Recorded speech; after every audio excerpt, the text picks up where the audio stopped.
आज आनंद को सप्ताह का दूसरा दिन अहिंसा। बंधुओं, कहते हैं कि तैमूर खां और सुल्तान बलून दोनों ही अपने जमाने के बहुत बड़ी हस्तियां थी, बहुत बड़ी योद्धा थे और संपन्नता के शिखर करके एक बार दोनों में युद्ध छिड़ गया। युद्ध में हार जीत निश्चित होती है, तो बेजूद हार गया। हारने के बाद में तैमूर खां ने उसे बंदी बना लिया। बंदी को अपने दरबार में लाया गया। जब दरबार में बेजूद बंदी के रूप में आया तो करके तैमूर खां हंसने लगा, खिलखिल करके हंसने लगा, जबरदस्त हंसने लगा। बेजूद खां तिलमिलाने लगा और सोचने लगा कि ये क्या बात, आखिर उसके मुंह से निकल गया, सुल्तान इस छोटी सी जीत पर तुम इतने हंस रहे हो, लेकिन इस छोटी सी जीत पर हंसने वाले व्यक्ति एक दिन अपने घर किसने निकल होते। कहते हैं तैमूर खां ने उसी वक्त कहा कि बेजूद, मैं इसलिए नहीं हंस रहा हूं कि मुझे जीत मिली है, मैं तो खुदा की मेहरबानी पर हंस रहा हूं कि खुदा ने तुम और मेरे जैसे लंगड़े और काने को बादशाहत दी। तू लंगड़ा है, तू काना है और मैं लंगड़ा हूं, दोनों को हमें बादशाहत दी है, तो इसलिए मैं हंस रहा हूं कि खुदा की कितनी बड़ी मेहरबानी। बंधुओं, सचमुच में जो व्यक्ति पदार्थ पर दृष्टि रखता है,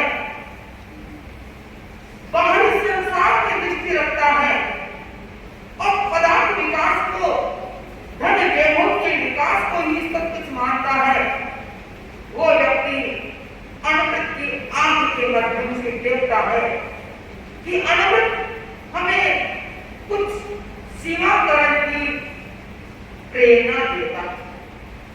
जो व्यक्ति अपनी सीमाकरण कर लेता है, वो व्यक्ति अपने जीवन में सुखी और आनंददायक जीवन जीता है। और कहते तैमूर खां ने उसी वक्त बेजुका को छोड़ दिया और कहा कि जाओ तुम अपने राज्य को सही संचालन करो, मैं भी अपने राज्य का सही संचालन करूंगा और हम आज से दोनों मित्र रहेंगे। तो यही मित्रता अनंत हमें सिखाता है। लेकिन पदार्थ दृष्टि चेतना की दृष्टि को खो देती है, तो प्रेक्षाध्यान चेतना की दृष्टि को जगाता है और जो व्यक्ति चेतना की दृष्टि को जगा लेता है, वो अपनी शारीरिक, मानसिक, भावनात्मक स्वास्थ्य को प्राप्त कर लेता है। क्योंकि पुराने जमाने में स्वास्थ्य की परिभाषा थी, प्रसन्न इंद्रियां होती है, प्रसन्न मन होता है और सब धातु होती है, अपनी प्रदीप्त होती है, तो उस स्थिति में व्यक्ति स्वास्थ्य को प्राप्त कर लेता है। और इन सब को हम प्रेक्षाध्यान के माध्यम से प्राप्त कर सकते हैं, तो ये जान सकते हैं कि हमारे भीतर में कौन मिलता है। कहते हैं कि मिर्जानंद के पास में जब मूल शंकर आए तो दरवाजा खटखटाया और मिर्जानंद ने पूछा कौन। मूल शंकर बोला कि यही तो जानने के लिए मैं आपके पास में आया हूँ कि मैं कौन हूँ। और कहते हैं मिर्जानंद उठे और तत्काल दरवाजा खोल दिया कि मुझे आज योग्य शिष्य मिला है जो अपने आप की खोज करना चाहता है। और वही मूल शंकर आखिर विवेकानंद के नाम से प्रसिद्ध। बंधुओं, हम भी हमारे भीतर में विवेक जागृत करके प्रेक्षाध्यान के माध्यम से ये जान सकते हैं कि हमारे भीतर में कौन बैठा है, हम कौन से दशाओं में घूम रहे हैं, कौन से राग द्वेष में घूम रहे हैं, कौन से हम भीतर के विकारों में घूम रहे हैं। यदि हमें शारीरिक, मानसिक और भावनात्मक स्वास्थ्य को प्राप्त करना है, इन सबसे मुक्त बनना पड़ेगा। अधिक समय नहीं है, मैं मात्र इतना ही कहना चाहती हूँ कि प्रेक्षा कल्याणवश हमें प्रेक्षाध्यान के लिए आह्वान करता है कि हम कुछ समय अपने प्रेक्षाध्यान में लगाएं, ताकि हमारे जीवन में कुछ आमूल परिवर्तन हो सके, कायाकल्प हो सके और आचार्य महाप्रज्ञ की भाषा में नए मनुष्य का निर्माण हो सके। बस किसी भावना अर्थात ओम ओम। तो प्रेक्षा ध्यान के बारे में आप सुनेंगे इच्छावादी। तो प्रेक्षा ध्यान से व्यक्ति अपने जीवन को प्रकाशित कैसे बना सकता है, इसके बारे में आप चर्चा करते हैं। आगमों में भगवान महावीर ने कहा है कि सत्तेर हुए गंधे रस्ते फांसे सही है, पंचरीय काम हुए नित्यस्व परिवर्ते, आलमो थी स्नानम थी काम मनोरमा, संतो तेर नायनम तासिम इंद्रिय दर्शन, समम दसंतुम नावम सहतम अभिकणम बंबते रेव नित्यस्व परिवर्ते, दम्भो मंगल मुखितम अहिंसा तन्नमतो देवादितम नमः संविदतम सयाम। आगमों में भगवान महावीर ने कहा है कि दस्तधम्मे सयाम अहिंसा तन्नमतो, क्योंकि धर्म है 10 प्रकार का भी है, 2 प्रकार का है। एक है लौकिक, एक लोकोत्तर है। तो भगवान ने कहा लोकोत्तर यानी आध्यात्मिक धर्म है। आध्यात्मिक धर्म है ज्ञान दर्शन चारित्र तप, ये 5 मोक्ष 4 है, ये मोक्ष की स्टेट है। इससे व्यक्ति क्या कर सकता है, अपनी आत्मा का निर्माण करता है, उच्चर कर देता है और जन्म मरण के चक्कर को छोड़ देता है। तो भगवान ने बताया है कि अहिंसा सर्वमोतो, हे भक्त आत्मा, अहिंसा यानी संयम है, अहिंसा न हिंसा हिंसा। प्राणी मात्र के प्रति भी जीव को मारना तो हिंसा है ही है, पर राग देश की भावना भी नहीं है, देश की भावना भी नहीं है। जहाँ सूक्ष्मता में किसी के प्रति हल्की भावना होती है तो भगवान ने कहा वहां भी सूक्ष्म हिंसा है।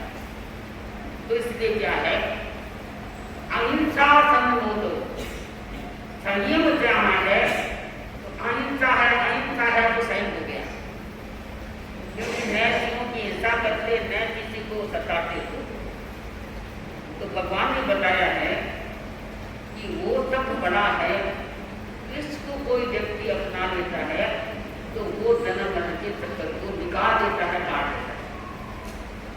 परंतु हम जैन में आया है, अपने सिद्धांत में जैन परंपरा में बताते हैं, आगमों में भगवान ने कहा है कि संयम तक जिस व्यक्ति का आत्मा में अवतरित है वो अपने व्यक्तित्व को तो दिखाता है, परंतु दूसरों को भी प्रकाशित कर देता है, उज्ज्वलता का संदेश देता है।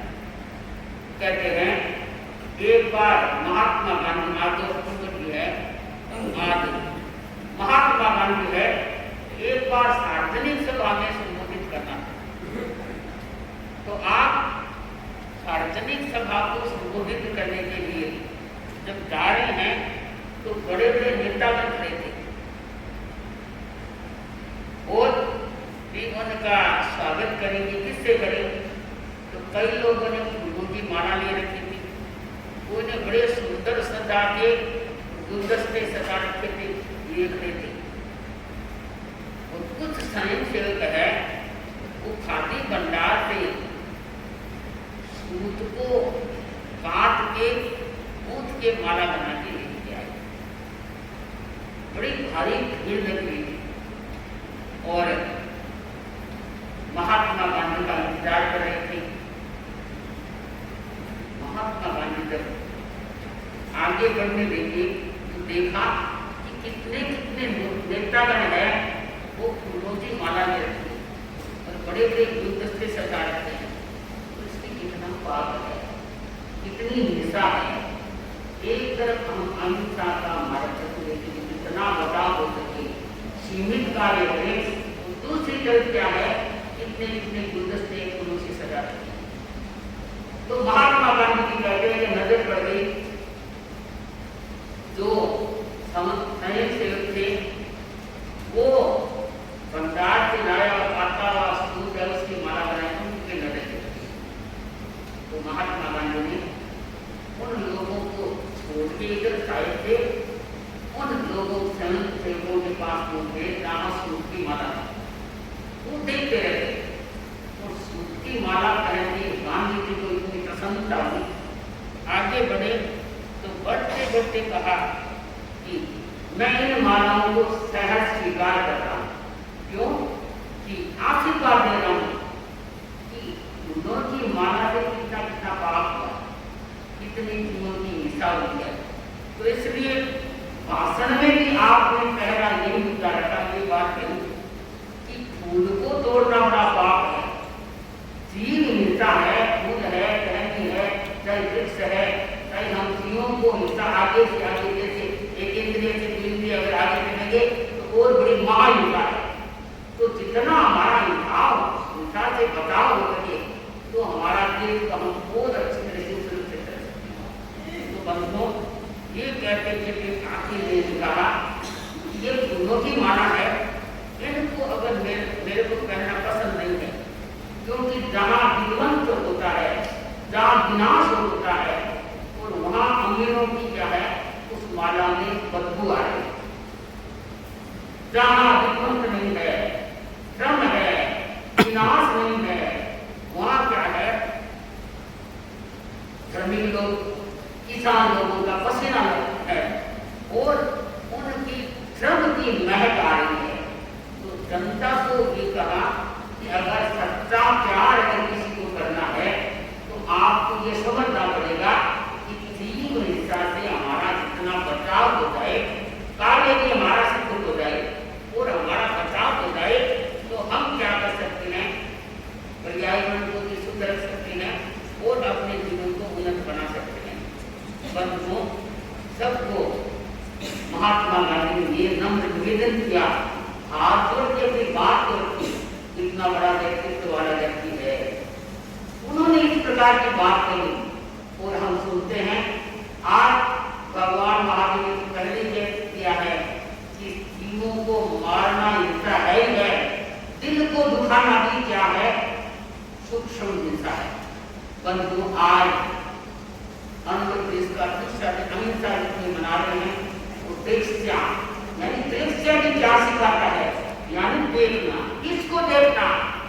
अपने अवगुणों को देखना, अपनी जो कृत्यता है, दिखावा है, हिंसा है, उसको हमें देखना। क्योंकि ध्यान होता क्या है, दो शब्दों से आप ध्यान समझे, ध्यान का मतलब है तल्लीनता होना, एकाग्रता होना, मूल दो बात।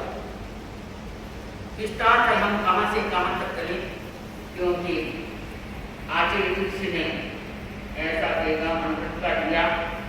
प्रेक्ष्या ध्यान का आचार्य महाकवि जी ने बड़ा विस्तार से, जो आज भारत देश के नहीं विदेशों में भी प्रेक्ष्या ध्यान का बड़ा बोलबाला लोग बताते हैं कि हम तनाव में रहते हैं तो आचार्य महाकवि जी को याद करते हैं, क्योंकि आपने जीवन लगा लगा के ऐसे ऐसे रोगी व्यक्तियों को आपने विरोध कर दिया।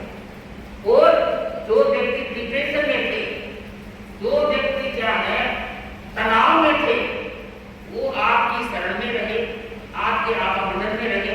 तो आपके माध्यम से या आपके संयम से कहें या योग की साधना करने वाले को कहें, उनके इस प्रेक्ष्या ध्यान के माध्यम से हम शरीर से स्वस्थ हो गए, मानसिकता में हमारी संतुष्टता आ गई। ये कौन कह सकता है? जो व्यक्ति रोगी से निरुक्ता में आ जाता है, टेंशन से मुक्त होकर क्या है और सहजता में आ जाता है, समता में आ जाता है, वो भी व्यक्ति ऐसी बात कर सकता है।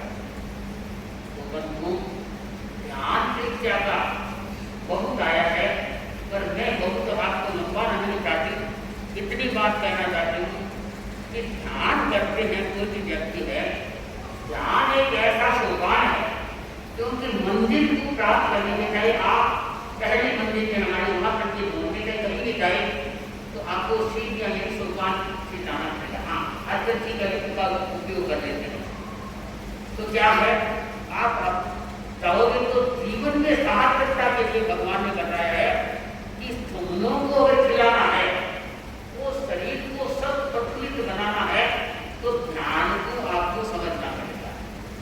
ध्यान प्रेक्ष्या देखना अनुदृष्टि यानी बार बार अपनी आँख का निरीक्षण करना पड़ता है।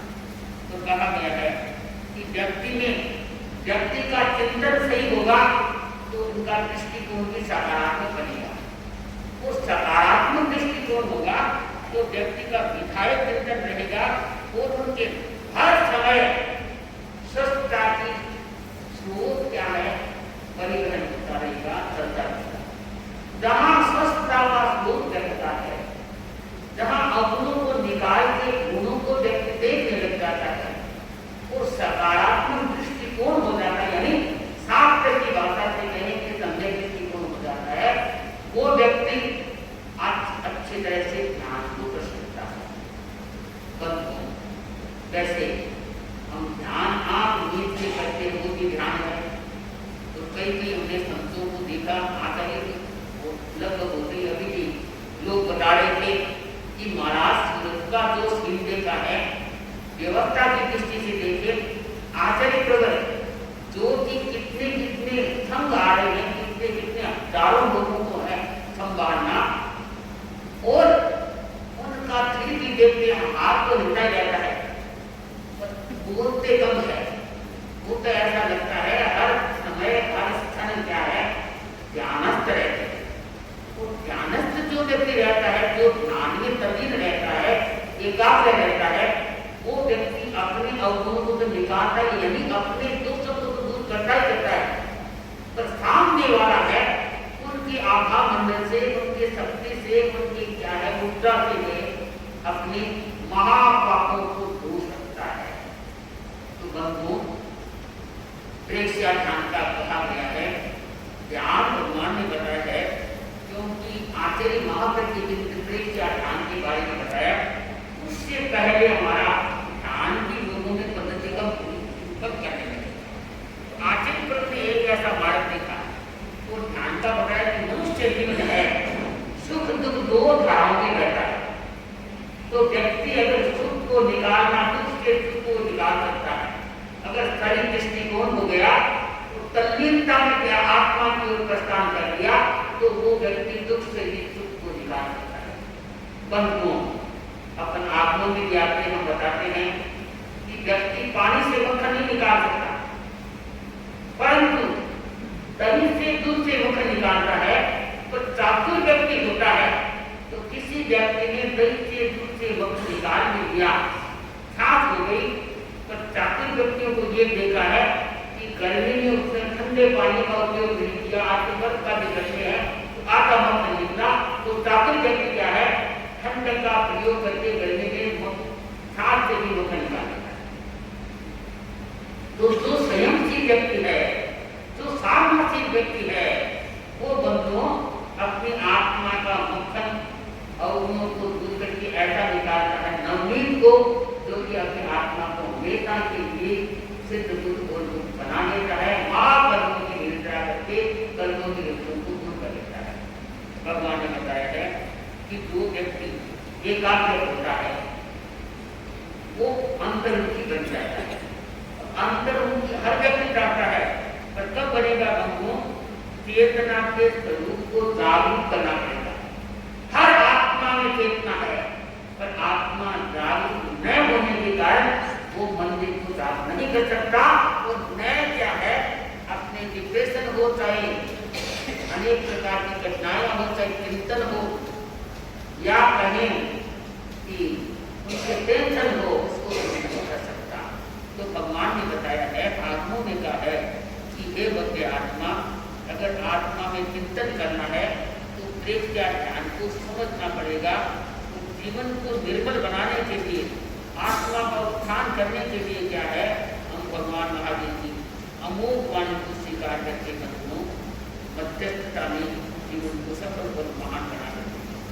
क्योंकि प्रेक्ष्या ध्यान सिखाता है व्यक्ति कैसे अपनी मंजिल को प्राप्त करें। तो भगवान ने बताया है वही आत्मा मंजिल को प्राप्त कर सकती है। आत्मा में जैसे बताया है कि ध्यान करने से हमारा चित्त निर्मल हो जाता है, और चित्त निर्मल हो गया तो प्रसन्नता भी एक प्रकार की दवा है।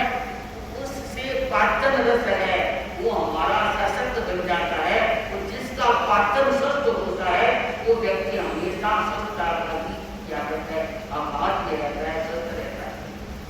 कहा गया है कि प्रेक्षया ध्यान भी व्यक्ति के लिए बड़ा टॉनिक है या शरीर को स्वस्थ रखने के लिए कहा।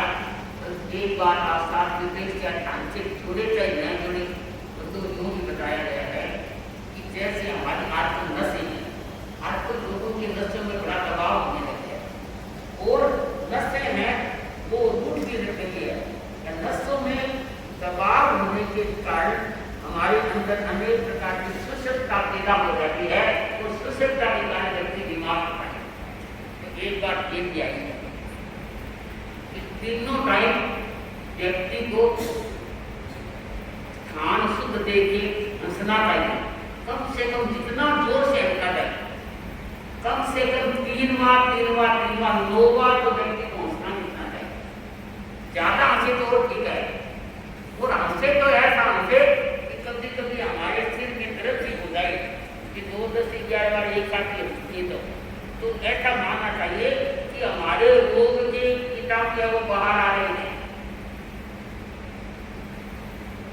तो हंसना भी बहुत बताया है और हंसने से कई लोगों ने अनुभव भी बताए हैं कि महाराज हंसने से क्या है, मेरी ये पैरालाइज की बीमारी थी ये भी ठीक हो गई। और गला तो कितनी बार कितने लोगों को देखा है, शायद मेरी सत्या भी करती कि मैं तो इतना नहीं करती पर थोड़ा बहुत मैं भी कर लेती, तो देखा है कि गला भी ठीक हो जाता है। तो लोग बात करके कि बीमारी से बुखार है साथ जगह पेट का ध्यान और हंसने की क्रिया द्वारा उसका तो होता है और हमारा संकल्प है वो भी दृढ़ बनकर होना चाहिए। जहाँ बनो संकल्प दृढ़ होता है तो ये भी होता है कि आदमी सत्य बन जाता है। तो मैं आपको बता रही थी, कई लोग ध्यान है श्वास को देखते, कई लोग है तीर्थंकरों की मूर्ति को देखते कि शाश्वत हमें तीर्थंकर शाश्वत दिखाई दे रहे हैं, तो उनको देख के ऐसा मानते हैं कि समोस्थल में भगवान विराजमान और वो मेरे अंदर समाहित हो गए हैं और यहाँ ज्योति केंद्र है उनमें मैं अच्छी तरह से देख रहा हूँ, अंधकार से प्रकाश कर रहा हूँ। आप कभी भी अनुभव करेगा, पहले हमारे चित्त को शुद्ध करना पड़ेगा, मन को एकाग्र बनाना पड़ेगा।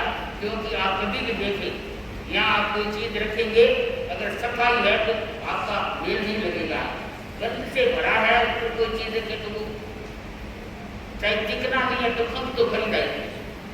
तो वही बात है, हमारा मन है शुद्ध बनाएंगे, चेतना को जागृत करेंगे मन को। तो यहाँ तक आया है, आपने भी बताया है कि अगर दृढ़ संकल्प व्यक्ति कोई होता है तो हर कार्य को पत्थर को भी वो छोड़ सकता है। यहाँ तक आया है कि हो सकता है मशीनों से पत्थर नहीं टूटेंगे, टाइम लगेगा, पर अगर संकल्प शक्ति दृढ़ है तो वो पत्थर को भी छोड़ सकता है।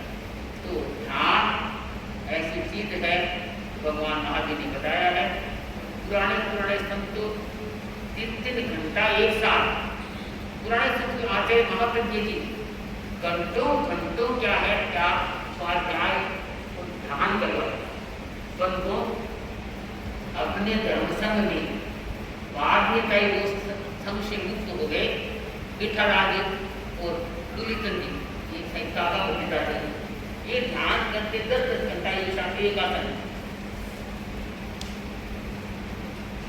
तो कहने का तात्पर्य है कि ध्यान आदमी को सशक्त स्वस्थ बनाता है।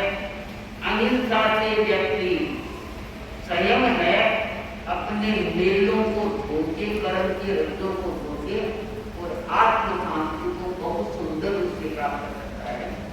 मैं बहुत लंबा नहीं चाहती, चीजें तो बहुत है, क्योंकि ध्यान हमारे व्यक्ति कहता है अदृढ़ हो गया। अगर आप शुद्ध ध्यान करेंगे, जोर जोर से हंसेंगे तो आपके जो आजकल कहते हैं कि हमारे तो गैस बनते, बात में गैस है, ये गैस इस कारण से है कि खा गया पसर गया, खा लिया सो गया, काम उसको सर्व करना पसंद नहीं है, और नया हाथ मिलाना अच्छा लगता है, कपड़ा में धोता नहीं, मासी अपने आप या मशीन से लगाएंगे, और आटा पीने की तो बात नहीं है, परसों की छुट गई, तो काम तो उसको पसंद है नहीं, श्रम करना जानता नहीं है, तो फिर गैस की बीमारी नहीं होगी, अजय नहीं होगा, बीमारी न होगी तो क्या होगा। तो बंधुओं, मैं लंबाना नहीं चाहती, बातें बहुत है।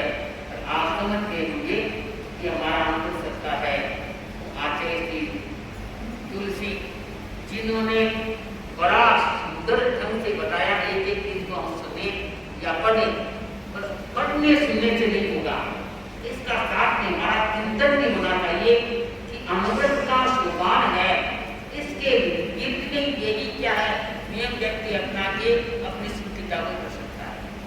छोटे छोटे नियमों को अपना के अपने प्रबल प्रेरणा से अपने जीवन को सच्च और उज्जवल बना सकता है। तो बंधुओं, अमृत सप्ताह का दूसरा दिन, जो कि आज हम अहिंसा के रूप में कहें, वाहिनी के जो आज का विषय ये भी है, तो हम आनंद मंगल से इनको मनाते हुए अपने जीवन को सुख बनाएंगे। तो आप सबको पता है कि कल निरंतर करने से अध्यक्ष की आपको क्या है बताएंगे। इतना बताना चाहती हूँ कि कल कोई अनुष्ठान प्रारंभ करेगा तो इस बात का ध्यान देगा, पहली बात का ये ध्यान देगा कि हम बैठे हुए जगह स्वच्छ होनी चाहिए, साफ है। तो जहां तक वो एक ही जगह रखनी है कि हमारे जैसे देख लिया कि इतने नंबर में लाइन है या एक है, उसमें बहुत बढ़िया रहता है। तो 2 दिन ऐसे हमारे साथ ये भी जहाँ में थे कि वहाँ एक जगह रहती। तो इनके अनुष्ठान का बहुत बड़ा पता है, यहाँ तक है कि कितनी शक्तियों को व्यक्ति उपार्जन कर सकता है। उनकी मारा भी रहेगी, जितनी मारा की सिद्धों की गोपद भी रहेगी। आर्यन सिद्ध आचार्य उपाध्याय मुनि, नमो नानक से, नमो दंसा, नमो चरित्र से, नमो दल, ये 9 दिन का क्या है रहेगा, कई बात है। दूसरी है, कई लोग है वो आंदोलन करेंगे, तपस्या चल रही है, कई लोग एक साइड कई 28 दिन चल रही है, मास में मंडी चल रहा है और लंबी तपस्या मंडी के चली रही है। कहने का और भी कोई तैयार हो जाएगा, भाई हम तो 2 दिन तपस्या कर लेंगे, 2 दिन हो सकते हैं, हो सकता है कोई मानसून के लिए भी तैयार है, वो मैं कुछ नहीं कह सकती। परंतु ये न हो सके तो 10 पचकान है, ये तक माना गया है। और नवरात्रि में 9 दिन कई लोग आयोजन करते हैं। कई लोग ये मानते हैं कि महाराज हम धान नहीं खाते, अपनी भाषा में वो कहते हैं हम फलिया है, हम तो धान नहीं खाते। कई लोग ये कहते हैं फल नहीं खाते हैं, हम तो जैसे दूध है, दूसरी चीज धान भी नहीं खाएंगे, इनका उपयोग करते हैं। ये सब अच्छी बातें हैं, बड़ा त्याग है, पर इसके साथ ये संकल्प भी होना चाहिए कि 9 दिन मैं तो ये मानती हूँ, चाहे मेरे से होता है या नहीं होता है, पर मैं ये मानती हूँ, ये भी होना चाहिए कि 9 दिन हम ऐसे क्षमता रखेंगे, चाहे हमारे कोई सारे कपड़े हैं जिनके कचरों में क्या है काटे में लेप दिया है, तो भी हमें क्षमता रखेंगे। वो सबसे बेहतर है हम क्षमता को साथ साथ में खाने में तो आ गया अनासक्त भाव, ये नवरात्रि को मनाने का बहुत बड़ा साधन है। तो व्यक्ति का कोई संकल्प करेगा और आपको अध्यक्ष की बात में सूचना देने का सुन लेना, मैंने आपको बता दिया।